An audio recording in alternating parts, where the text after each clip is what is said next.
कि पड़ने लगी है कड़ाके की सर्दी, इतना सताए है मौसम बेदर्दी। मित्रों, डिवाइन परिवार में आप सभी का हार्दिक स्वागत है। आज जो विषय है वो वर्णमाला का जो भाग बचा हुआ है उसको आज जो है आप लोगों को पढ़ना है। और उसमें है, जैसे कि आप लोग जानते ही हैं, हर एक परीक्षाओं में पूछा गया है घोष, अघोष, और उसके बाद जो है अल्प प्राण, प्राण, और उसके बाद जो है और इस तरह की जो चीज़ें हैं उसको आपको पढ़ना है। और वो जो है हर एक करीब हर एक परीक्षाओं में पूछा गया है। तो चलिए आज हम पढ़ते हैं। पहला है इसकी जो है संघोष या सघोष की जो परिभाषा है उसको आप देखते हैं। उच्चारण करते समय उच्चारण करते समय उच्चारण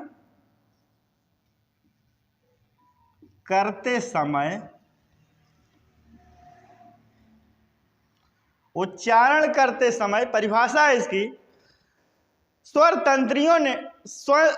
तंत्रियों में होने वाली कंपन या गूंज के आधार पर वर्णों के दो भेद किए जाते हैं, जिसमें जो है एक है सघोष और दूसरा है अघोष। चलिए इसकी परिभाषा है, उच्चारण करते समय स्वर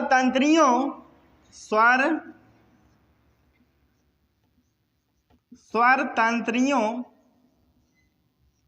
इसकी परिभाषा नोट कर ली, कभी कभी पूछा जाता है। स्वर तंत्रियों में होने वाली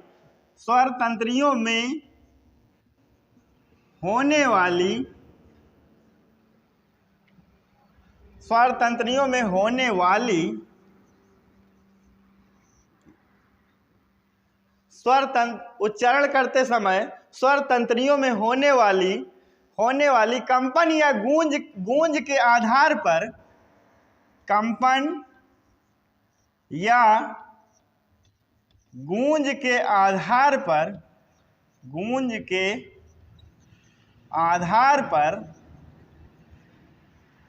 गूंज के आधार पर वर्णों के दो भेद किए जाते हैं। वर्णों के दो भेद किए जाते हैं। नंबर एक है किए जाते हैं, या दो भाग किए जाते हैं, या दो भेद किए जाते हैं, या दो प्रकार के हैं। किसी तरह आप लोग जो है जिस तरह आप समझे उस तरह से है। नंबर एक है सघोष वर्ण।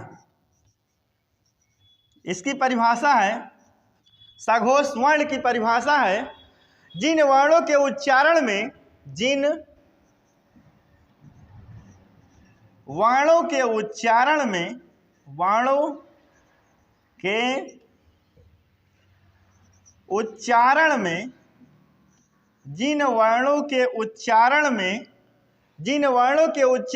स्वर तंत्रियों में कंपन पैदा होती है।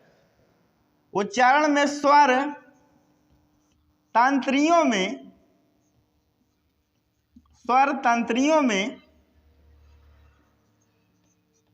कंपन पैदा होती है,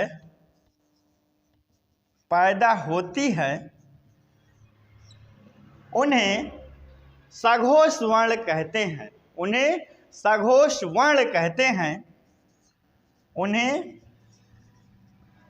सघोष वर्ण कहते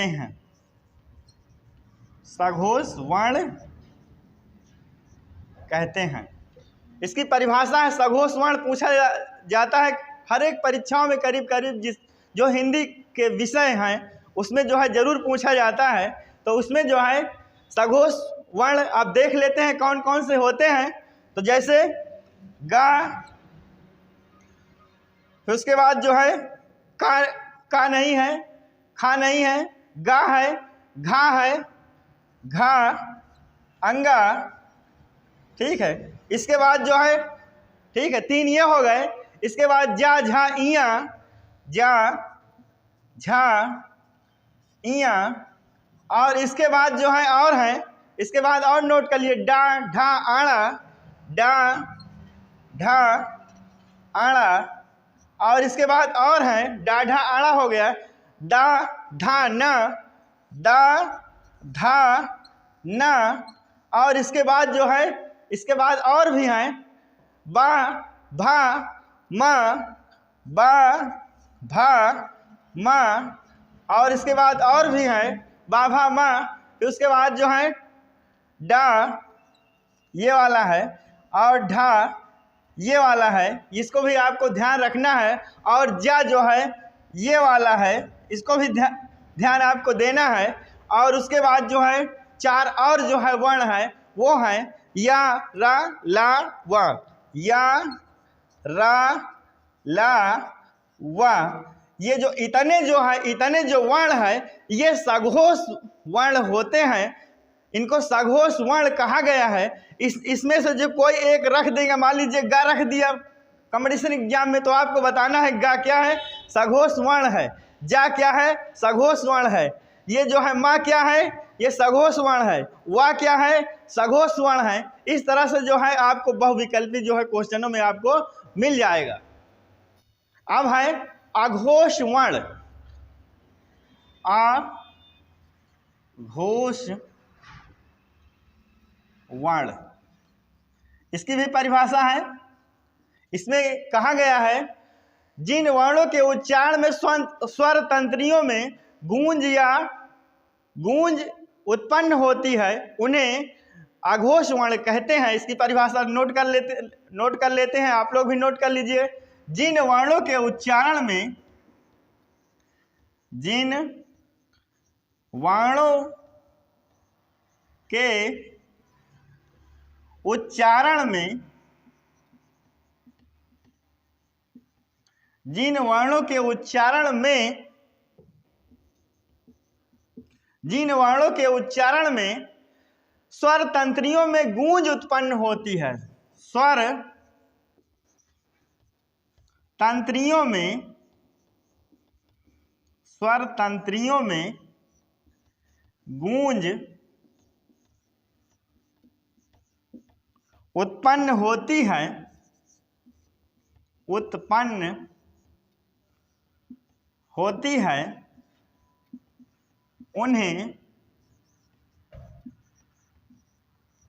उन्हें अघोष वर्ण कहते हैं, अघोष वर्ण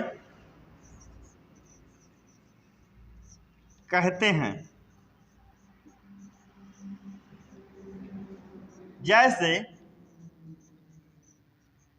जैसे देख लेते हैं कौन कौन से हैं, तो इनको जो है नोट कर लेते हैं।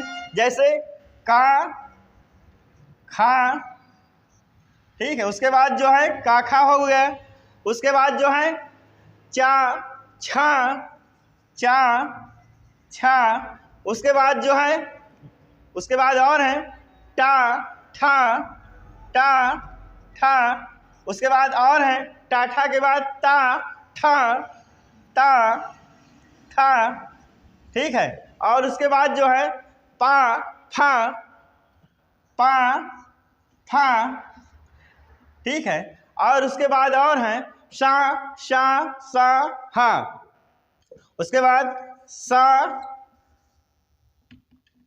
सा शा सा हा। ये जो है, ये जितने हैं ये आघोष वर्ण हैं, आघोष वर्ण कहे जाते हैं, कहे जाते हैं, ठीक है। कंपटीशन एग्जाम में हर एक परीक्षाओं में पूछ लेते हैं कि चा कैसा जो है वर्ण है, तो आपको बताना है कौन सा वर्ण है, ये अघोष वर्ण है। छा कौन सा वर्ण है, ये अघोष वर्ण है। पा कौन सा वर्ण है, ये अघोष वर्ण है। इस तरह से जो है ये जितने भी जो हैं वर्ण हैं, ये सब जो है अघोष वर्ण हैं, ठीक है। और चलते हैं आगे, अब चलते हैं अल्प प्राण और महाप्राण से भी जो है पूछा गया है क्वेश्चन। तो इसके बाद इसके पहले जो है परिभाषा है, श्वास की मात्रा के आधार पर व्यंजनों को दो भागों में बांटा गया है। कंपटीशन एग्जाम में पूछा जाता है कि श्वास की मात्रा के आधार पर कितने व्यंजन होते हैं, तो आपको जो है बताना है दो प्रकार के होते हैं, अल्प प्राण और महाप्राण। ठीक है, ये कईयों बार जो है क्वेश्चन पूछा गया है। ठीक है, बहुत सारी परीक्षाओं में पूछा गया है, डाइट प्रवक्ता में पूछा गया है और टीजीटी पीजीटी में पूछा गया है।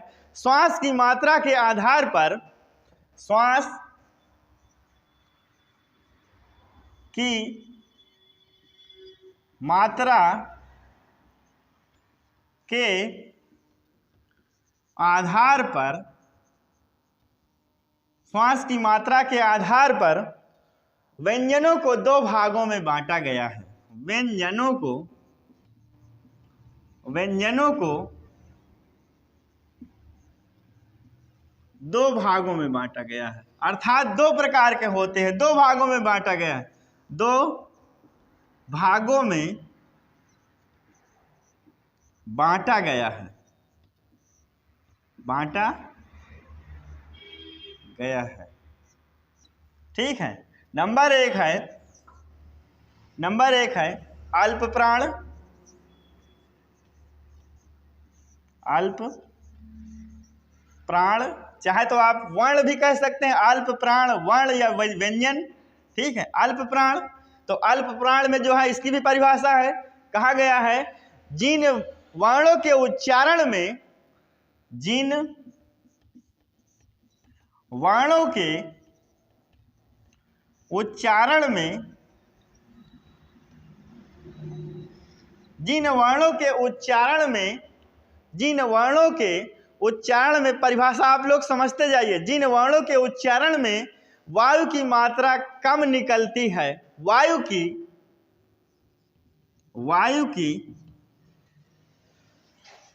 की मात्रा कम निकलती है, कम निकलती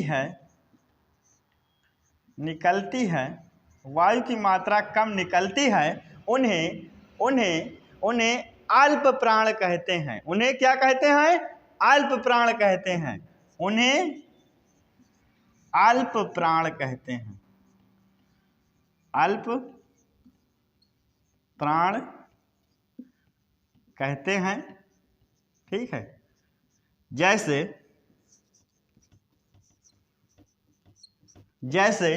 जैसे आप लोग ध्यान देना है, जैसे क्या है, का, गा, अंगा। ठीक है, उसके बाद चा, नोट करते भी जाइएगा, चा, जा, झा।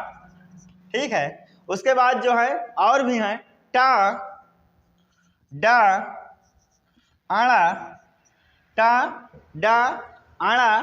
फिर उसके बाद है ता, दा, ना, और उसके बाद और भी हैं पा, बा, मा, पा, बा, मा, और उसके बाद और भी हैं या, रा, ला, वा, या, रा, ला, वा, या, रा, ला, वा। ये सब क्या हैं? ये सब अल्प प्राण हैं। क्या है? अल्प प्राण है। ठीक है, ये आपको ध्यान रखना है, ये कईयों बार जो है परीक्षाओं में पूछा गया है, इसलिए आपको जो है ध्यान रखना है, विशेष ध्यान रखना है। चलिए आगे और चलते हैं। महाप्राण को भी जानना है। जिन व्यंजनों के उच्चारण में श्वास वायु अधिक मात्रा में निकलती है, उन्हें जो है महाप्राण कहते हैं। चलिए इसकी परिभाषा भी जो है, महाप्राण इसकी परिभाषा है, जिन व्यंजनों के उच्चारण में, जिन व्यंजनों के या वर्णों के, जिन व्यंजनों के उच्चारण में, जिन व्यंजनों के उच्चारण में जिन व्यंजनों के उच्चारण में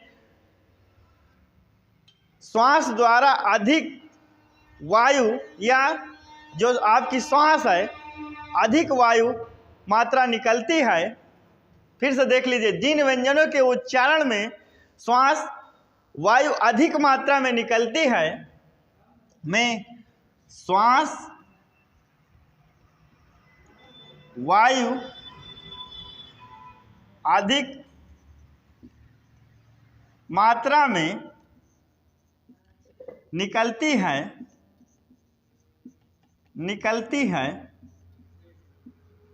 ठीक है, उन्हें महाप्राण कहते हैं, महाप्राण कहते हैं। ठीक है, अब इनको भी देख लेते हैं। जैसे आप लोग जो है जानते ही हैं, नहीं जानते तो जान लीजिए क्योंकि इसमें से पूछा गया है। जैसे खा है, खा, घा, खा, घा, छा, छा, झा, छा, झा, उसके बाद ठा, ढा, ढा, ठा, ढा, एक ये वाला भी है, ठीक है, ढा, ध्यान रखना है आपको। उसके बाद ठा, ढा, ठा, ढा, ठीक है, नोट करते जाइएगा। उसके बाद है भा, भा, फा, भा, और उसके बाद है सा, शा, शा, हा, सा, सा, सा, हा, सा, सा, सा, हा। इन्हें जो है क्या कहते हैं? इन्हें महाप्राण कहते हैं। इन्हें महाप्राण कहते हैं। हाँ मित्रों, ये कुछ क्वेश्चन जो है पूछे गए हैं कंपटीशन एग्जामों में, बहुत अधिक इसमें से पूछा गया है क्योंकि ये जो है बहुत सारी किताबों में है नहीं और बहुत सारी किताबों में है। तो चलिए इसको हम जान लेते हैं। जिह्वा के आधार पर अर्थात जीभ के आधार पर स्वरों के 3 भेद होते हैं और वे जो 3 भेद हैं अग्रस्वर। ये पूछा गया है कई बार, जो है कंपटीशन एग्जामों में पूछा गया है। अग्रस्वर ई और इसी को जो है समृद्ध स्वर कहते हैं। उसके बाद ए है, इसको जो है अर्ध समृद्ध स्वर कहते हैं, और बड़ा ए है, इसको जो है अर्ध विवृत स्वर कहते हैं। उसके बाद जो है मध्य स्वर। मध्य स्वर ये जो है डायट प्रवक्ता में पूछा गया है कि जीभ के आधार पर अर्थात जीभ के आधार पर स्वरों के कितने भेद होते हैं, और उसमें से ये क्वेश्चन जो है रखा था। और ये है मध्य स्वर, जिसको जो है आज ये आ छोटा आ जो है मध्य स्वर में आता है, और इसी को जो है अर्ध विवृत स्वर भी कहते हैं। इसके बाद जो है पश्च स्वर। पश्च स्वर में जो है उ ये जो है समृद्ध स्वर है। ओ जो है अर्ध समृद्ध स्वर है। आ औ ये जो है अर्ध विवृत स्वर है, और ये बड़ा आ विवृत स्वर है। इसी के आधार पर जो है और है जिह्वा के ऊंचाई के आधार पर अर्थात जीभ के ऊंचाई के आधार पर जो है ये 4 स्वर और हैं, और ये हैं 4 स्वर समृद्ध, अर्ध समृद्ध, विवृत और अर्ध विवृत। और इस तरह से ओंठों की आकृति के आधार पर अर्थात ओंठ जो है, ओंठ कैसे चलते हैं आपके, इसकी आकृति के आधार पर जो है ये भी स्वर बताया गया है। ओंठों के आकृति के आधार पर वृत्ताकार, इसको गोलित स्वर भी कहते हैं। इसको गोलित स्वर भी जो है कहते हैं। और गोलित स्वर के अंतर्गत उ, बड़ा उ, ओ, आओ और ओ में जो है ऊपर बिंदी भी लगी है। और दूसरा है अवृत्ताकार, इसमें जो है आगोलित स्वर, इसको आगोलित स्वर भी कहा गया है। आ, ई, ए, आए, ये जो है ये इतने स्वर जो है ये कंपटीशन एग्जामों में अब जो है वर्तमान समय में बहुत पूछे जाते हैं, क्योंकि जो है बहुत ऐसे जो है बहुत सारी किताबों में नहीं छपा, इसलिए इसको जो है पढ़ाना पड़ा। और चलिए हम आगे वीडियो में फिर आपको लेकर आएंगे। अच्छा जो है पक्का पूछा गया है चलिए और पढ़ाना था और आपको जो है अगली क्लास में देंगे। और ये वर्णमाला का जो है सेकंड पार्ट है यार, ये जो है दूसरा भाग है, आवश्यक चीज़ है, इसलिए हम कोई भी जो है चीज़ नहीं छोड़ेंगे। इसलिए जो है आपको इतना ही जो है दिया जा रहा है। तब तक के लिए धन्यवाद।